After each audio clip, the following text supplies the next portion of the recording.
नमस्कार दोस्तों, स्वागत है आपका हमारे YouTube चैनल में। दोस्तों, आज हम लोग सीटेट दिसंबर 2021 की परीक्षा जो 16 दिसंबर 2021 को आयोजित हुई थी, उसमें फर्स्ट शिफ्ट यानी प्राइमरी लेवल में पूछे गए CDP यानी चाइल्ड डेवलपमेंट यानी बाल विकास से संबंधित महत्वपूर्ण प्रश्नों को आज हम लोग देखेंगे, जो कि ऑनलाइन बेस्ड आधारित हैं CBT मोड पर। तो आइए हम लोग शुरू करते हैं। CDP 16 दिसंबर 2021 को आयोजित हुए पेपर में पूछे गए महत्वपूर्ण प्रश्नों को देखिए। सबसे पहले प्रश्न पूछा गया था CDP में, निम्नलिखित में से कौन सा कथन व्यक्ति के विकास की प्रक्रिया के बारे में सही है। इसमें देखिए 4 ऑप्शन दिए गए हैं। पहला ऑप्शन है विकास की प्रक्रिया एक दिशीय होती है। सभी लोग जानते हैं कि यह ऑप्शन गलत है। दूसरा, यह केवल व्यक्ति की आनुवांशिकता से प्रभावित होता है। यह भी गलत है, केवल आनुवांशिकता से प्रभावित नहीं होता विकास। तीसरा ऑप्शन, विकास की प्रक्रिया में सांस्कृतिक विविधताएं होती हैं। यह ऑप्शन सही है। चौथा ऑप्शन भी देख लीजिए, विकास केवल वातावरणीय कारकों द्वारा निर्धारित होता है। तो यह भी गलत है, विकास आनुवांशिकता और वातावरण दोनों द्वारा प्रभावित होता है। तो इसलिए इस पहले प्रश्न का सही उत्तर ऑप्शन नंबर 3, विकास की प्रक्रिया में सांस्कृतिक विविधताएं होती हैं। इसके बाद प्रश्न नंबर 2 देखिए, निम्नलिखित में से कौन सा प्रश्न बच्चों में विवेचनात्मक चिंतन को बढ़ावा देने का उदाहरण है, जो उन्हें सोचने पर मजबूर कर दे। तो इसमें देखिए 4 ऑप्शन दिया गया है। पहला ऑप्शन है, पता करो कि तटीय इलाके में रहने वाले लोग क्या खाते हैं, व क्यों। दूसरा ऑप्शन है, भारत के 10 राज्यों के नाम बताओ। तीसरा ऑप्शन, 2 से 10 तक पहाड़ी लिखो। चौथा ऑप्शन, दी गई कविता का सुस्मरण करके वाचन करो। तो मित्रों, इसमें सभी लोग जानते हैं जो विवेचनात्मक चिंतन को बढ़ावा देने का उदाहरण है, ऑप्शन नंबर 1 सही है कि पता करो तटीय इलाके में रहने वाले लोग क्या खाते हैं व क्यों। इसके बाद तीसरा प्रश्न देखिए, विकास का चरणीय सिद्धांत निम्नलिखित नियमों में से किस पर स्पष्ट रूप से जोर देता है। इसमें 4 ऑप्शन दिया गया है। पहला ऑप्शन, विकास की निरंतरता। दूसरा ऑप्शन, विकास की अनिरंतरता। तीसरा ऑप्शन, विकास को प्रभावित करने वाले सांस्कृतिक कारक। चौथा ऑप्शन, विकास प्रक्रिया संबंधित वातावरणीय कारक। तो मित्रों, इस प्रश्न का सही उत्तर ऑप्शन नंबर 2, विकास की अनिरंतरता होगी, क्योंकि इसमें विकास का चरणीय सिद्धांत से संबंधित नियम को पूछा गया है। इसके बाद चौथा प्रश्न देखिए, निम्न में से कौन से कारकों द्वारा विद्यालय में बच्चों का अधिगम से जुड़ाव प्रभावित होता है। इसमें 4 विकल्प हैं। पहला, पारिवारिक समाजीकरण। दूसरा, समकक्षी संबंधों। तीसरा, सांस्कृतिक मूल्य। चौथा, बच्चों का आत्मसम्मान। इस प्रश्न में 4 विकल्प दिए गए हैं। पहला विकल्प 4, दूसरा सेकंड और 4, तीसरा 1, 2, 3 और 4, चौथा ऑप्शन में पहला और तीसरा। तो इस प्रश्न का सही उत्तर ऑप्शन नंबर 3, पहला, दूसरा, तीसरा और चौथा, यानी ये चारों ऑप्शन सही है। इसके बाद 5वां प्रश्न देखिए, परीक्षा की दृष्टि से बहुत ही महत्वपूर्ण है। सीटेट की परीक्षा में 3-4 प्रश्न हर बार के एग्ज़ाम में पूछे जाते हैं। जीन पियाजे से आप लोग तैयार कर लीजिए। में पूछा गया प्रश्न है, जीन पियाजे के अनुसार पूर्व संक्रियात्मक चरण में बच्चे निम्न में से क्या कर पाते हैं। इसमें पहला ऑप्शन है प्रतिलोमिक चिंतन। दूसरा ऑप्शन है प्रतीकात्मक खेल। तीसरा ऑप्शन है अनुक्रमिक वर्गीकरण। चौथा ऑप्शन संरक्षण। तो इसमें सभी लोग जानते हैं कि इस प्रश्न में ऑप्शन नंबर 2, प्रतीकात्मक खेल सही है।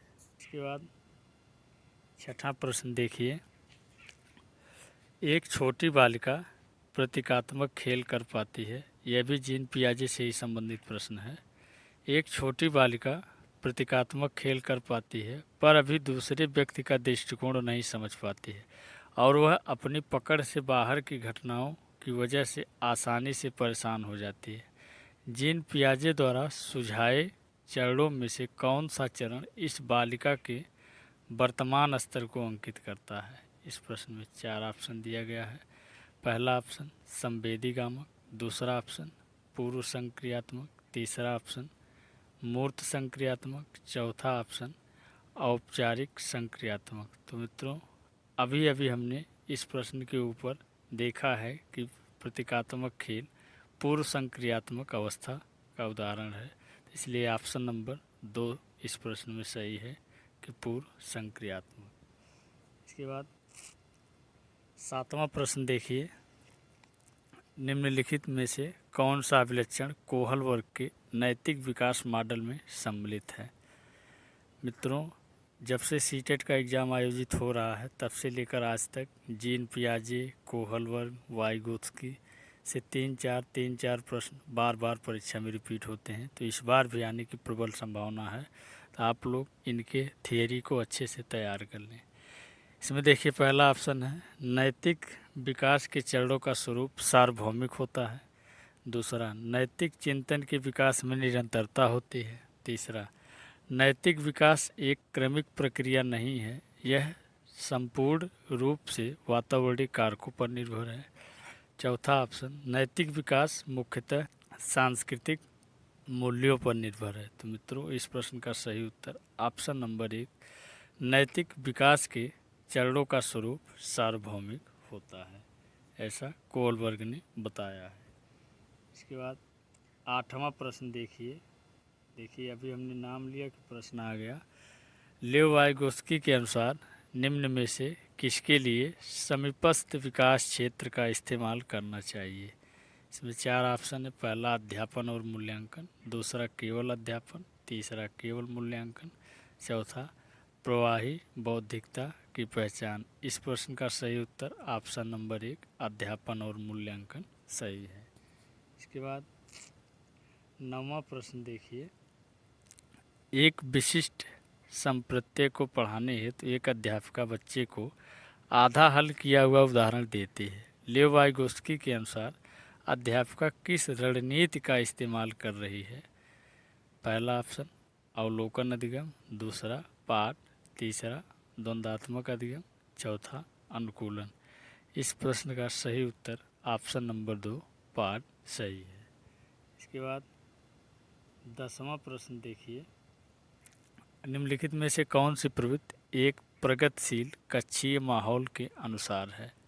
इसमें 4 ऑप्शन है। पहला, निर्णय निर्धारण में बच्चों की सहभागिता, दूसरा भय मुक्त अधिगम वातावरण की संरचना, तीसरा विद्यार्थियों की व्यक्तिगत भिन्नताओं का ध्यान रखना, चौथा अध्यापक द्वारा बाह्य अनुशासन कायम रखना।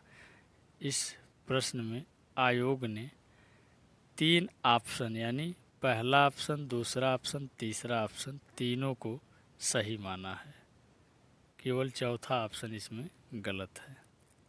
इसके बाद 11वां प्रश्न देखिए, यह महत्वपूर्ण है कि कोई अध्यापक बच्चों को बुद्धि लब्धि के आधार पर स्थिर समूहों में पृथक ना करे, क्योंकि इस प्रश्न में 4 ऑप्शन। पहला, यह अध्यापक के लिए असुविधाजनक है, दूसरा, यह विद्यालयों के लिए असुविधाजनक है, तीसरा, यह बच्चों को एक दूसरे के साथ अंतर सामूहिक प्रतिस्पर्धा नहीं करने देता, चौथा, बुद्धि लब्धि संकल्पना अस्थायी नहीं है और यह बच्चों को चिन्हित करने के लिए जिम्मेदार हो सकती है। तो इस प्रश्न का सही उत्तर ऑप्शन नंबर 4 कि बुद्धि लब्धि संकल्पना अस्थायी नहीं है और यह बच्चों को चिन्हित करने के लिए जिम्मेदार हो सकती है। इसके बाद 12वां प्रश्न देखिए, होवार्ड गार्डनर के सिद्धांत के अनुसार एक कक्षा में तरह तरह की अध्यापन रणनीतियों का इस्तेमाल होना जरूरी है, क्योंकि यह बहुबौद्धिकता को निष्पादित करने में मददगार है, दूसरा, यह सामान्य बौद्धिकता को बढ़ाने में मददगार है, यह तारक विद्यार्थी बनाने में मददगार है, ऑप्शन नंबर 4, यह व्यवहारिक बौद्धिकता के बढ़ाने में मददगार है। तो इस प्रश्न का सही उत्तर ऑप्शन नंबर 1, यह बहुबौद्धिकता को निष्पादित करने में मददगार है। आप लोग होवर्ड गार्डनर के सिद्धांत को काफ़ी अच्छे तरीके से पढ़ लीजिए। निश्चित रूप से बुद्धि से संबंधित 1-2 प्रश्न अवश्य सीटेट की परीक्षा में पूछे जाते हैं और पूछे जाएंगे भी। इसके बाद 13 नंबर प्रश्न देखिए। 1.5 से 2.5 साल की उम्र के बच्चों द्वारा अक्सर उच्चरित द्विशब्दी उच्चारणों को क्या कहा जाता है? इसमें 4 ऑप्शन है। पहला, वाचन का अधिविस्तारण। दूसरा, तार प्रसित वाचन। तीसरा, नौवाद। चौथा ऑप्शन है बकवाद। इस प्रश्न का सही उत्तर ऑप्शन नंबर 2, तार प्रसित वाचन सही है। इसके बाद 14 नंबर प्रश्न देखिए। पुरुष सामान्यतः दिमाग से सोचते हैं और महिलाएं अपने हृदय से सोचती हैं, यह कथन क्या दर्शाता है? तो मित्रों, यह प्रश्न जेंडर वाले चैप्टर से पूछा गया है और जेंडर से निश्चित रूप से हर बार सीटेट की परीक्षा में एक प्रश्न पूछे जाते हैं। इसमें देखिए 4 ऑप्शन दिया गया है। पहला, लैंगिक विभेदीकरण। दूसरा, लैंगिक रूढ़िवाद। तीसरा, दोनों लिंगों के बीच आनुवंशिक भेद। चौथा ऑप्शन है लैंगिक स्थिरता। इस प्रश्न का सही उत्तर ऑप्शन नंबर 2, लैंगिक रूढ़िवाद सही है। 15 नंबर प्रश्न देखिए। एक प्रगतिशील कक्षा में निम्न में से कौन सी मूल्यांकन विधि का इस्तेमाल नहीं होता होगा? इसमें 4 ऑप्शन है। पहला, अध्यापकों द्वारा मननशील जर्नल का इस्तेमाल। दूसरा, स्वमूल्यांकन एवं समकक्षी मूल्यांकन। तीसरा ऑप्शन, केवल मानक निर्देशित मूल्यांकन पर आश्रय। चौथा, विद्यार्थियों के पोर्टफोलियो तैयार करना। तो इस प्रश्न का सही उत्तर ऑप्शन नंबर 3, केवल मानक निर्देशित मूल्यांकन पर आश्रय सही होगा। इसके बाद 16 नंबर प्रश्न देखिए। वंचित और हाशिए पर स्थित समूहों की भाषा और संस्कृति को स्कूली पाठ्यक्रम में समावेशित करने से एक अध्यापक क्या सुनिश्चित कर सकता है? इसमें 4 ऑप्शन दिया गया है। पहला देखिए, शिक्षा में समानता। दूसरा, शिक्षा में साम्यता। तीसरा ऑप्शन है सुविधा वंचित समूहों के प्रति सहानुभूति। चौथा ऑप्शन है विशेषतः सुविधा वंचित समूहों के लिए व्यावसायिक शिक्षा। तो इस 16 नंबर प्रश्न का सही उत्तर ऑप्शन नंबर 2, शिक्षा में साम्यता आयोग ने सही माना है। इसके बाद 17 नंबर प्रश्न देखिए। पर्याप्त समर्थन प्रदान करने के बावजूद एक कक्षा में एक विद्यार्थी गणितीय क्रियाओं को समझने में निरंतर चुनौतियों का सामना करता है, इसकी वजह क्या हो सकती है? इसमें 4 ऑप्शन है। पहला, स्वलीनता। दूसरा, गणितीय वैफल्य। तीसरा, आलेखीय वैफल्य। चौथा, पठन वैफल्य। मित्रों, इस वैफल्य वाले चैप्टर से निश्चित रूप से सीटेट की परीक्षा में 1 से 2 प्रश्न पूछे जाते हैं, तो आप लोग वैफल्य वाले चैप्टर को खूब अच्छे तरीके से तैयार कर लीजिए। तो इस 17 नंबर प्रश्न का सही उत्तर ऑप्शन नंबर 2, गणितीय वैफल्य आयोग ने सही माना है। इसके बाद 18 नंबर प्रश्न देखिए। एक समावेशी संस्था में एक श्रव्य बाधित विद्यार्थी की शिक्षा है तो निम्न में से कौन सी रणनीति प्रभावी नहीं होगी? इसमें 4 ऑप्शन है। पहला देखिए, वीडियो या चलचित्रों के प्रदर्शन में उपशीर्षकों का इस्तेमाल। दूसरा, पढ़ाते हुए अभिव्यक्तिक शारीरिक गतिविधियों और संकेतों का इस्तेमाल। तीसरा, मौखिक संप्रेषण के साथ साथ शाब्दिक चित्रित संप्रेषण का इस्तेमाल। चौथा ऑप्शन, संप्रेषण हेतु मुख्यतः मौखिक माध्यम पर ही आश्रित रहना। तो इस प्रश्न का सही उत्तर ऑप्शन नंबर 4 आयोग ने सही माना है। 19 नंबर प्रश्न देखिए। निम्न में से किस कक्षीय प्रक्रिया का विश्लेषण किसी अध्यापक के वंचित समूहों के प्रति गणित गूढ़ पूर्वाग्रहों को उजागर कर सकता है?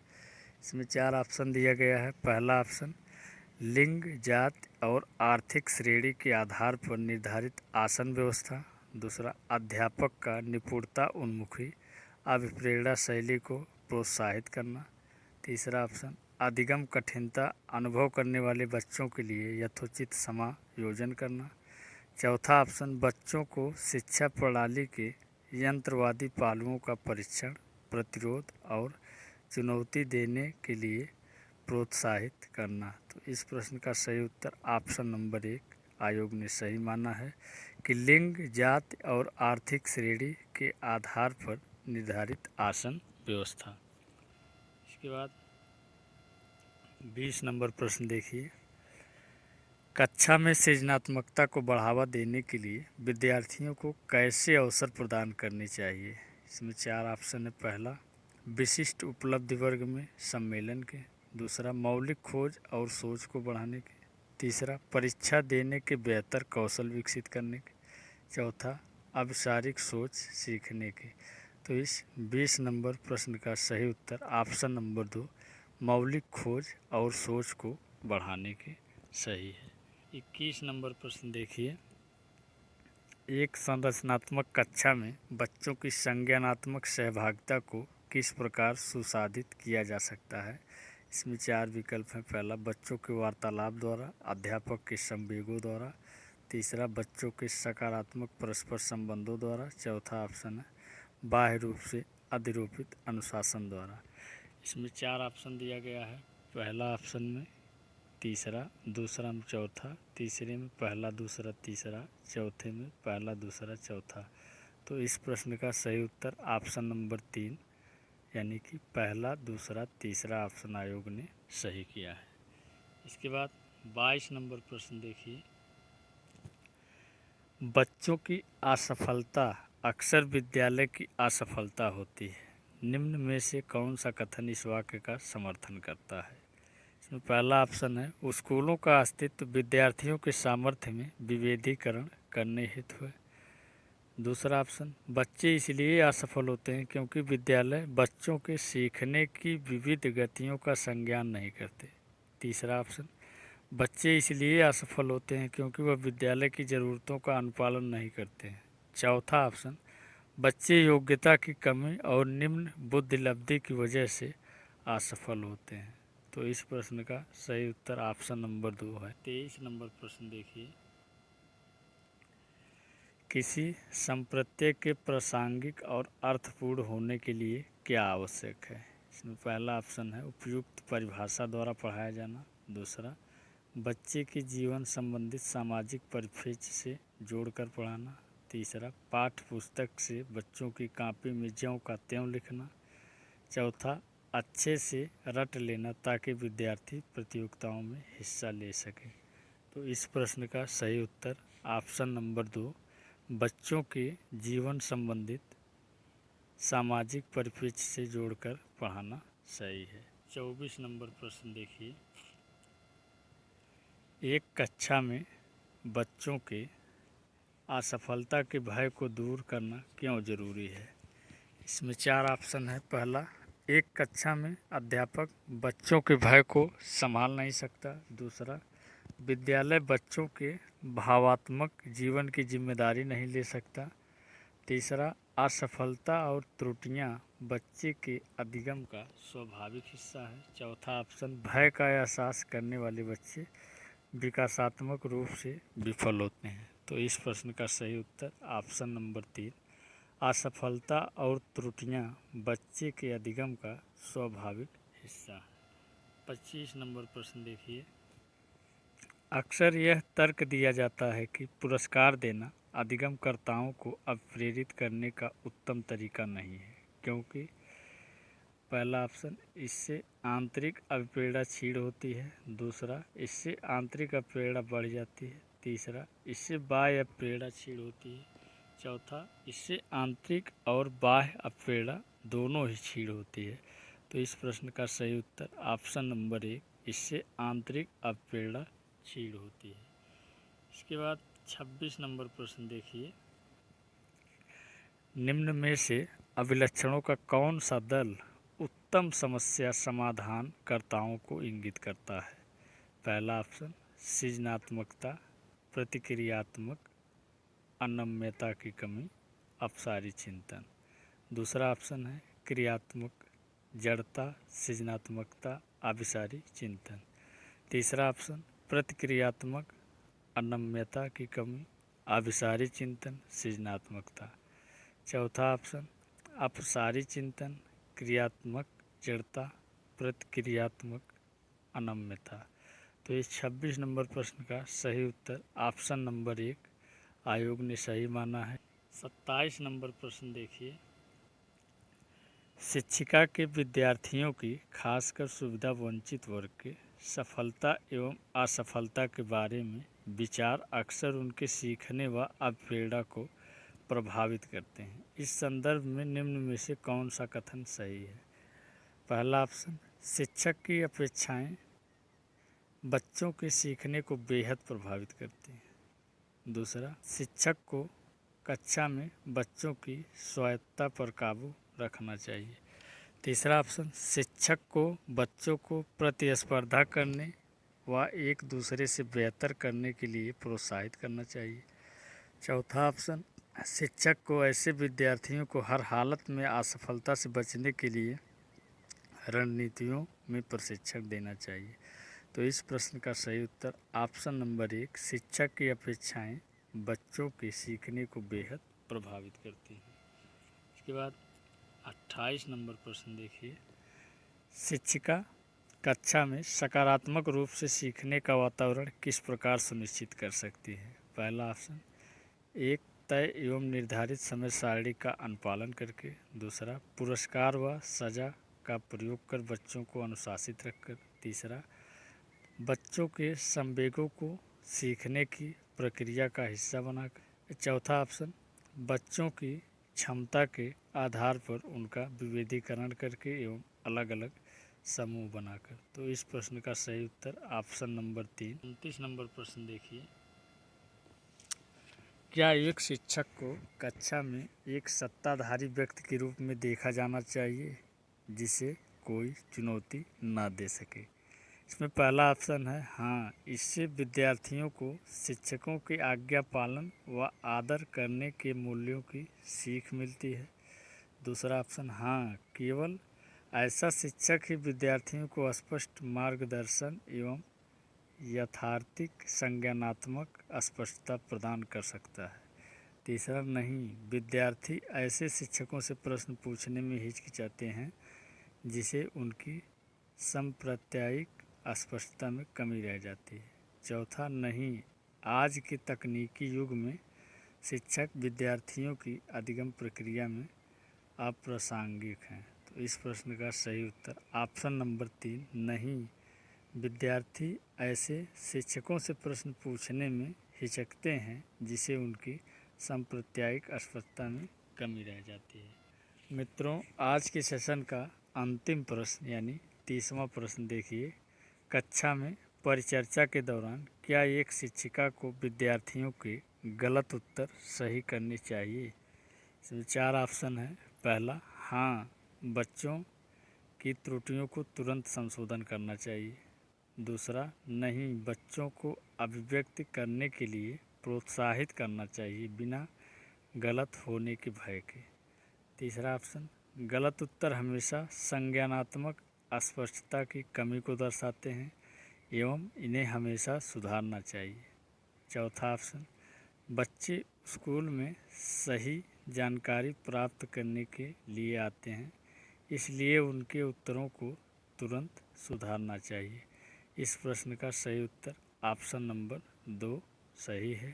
तो मित्रों, आज हमने सीटेट दिसंबर 2021 में जो 16 दिसंबर 2021 को आयोजित हुआ था उसमें CDP यानी चाइल्ड डेवलपमेंट बाल विकास से संबंधित 30 महत्वपूर्ण प्रश्नों को विधिवत विश्लेषित किया।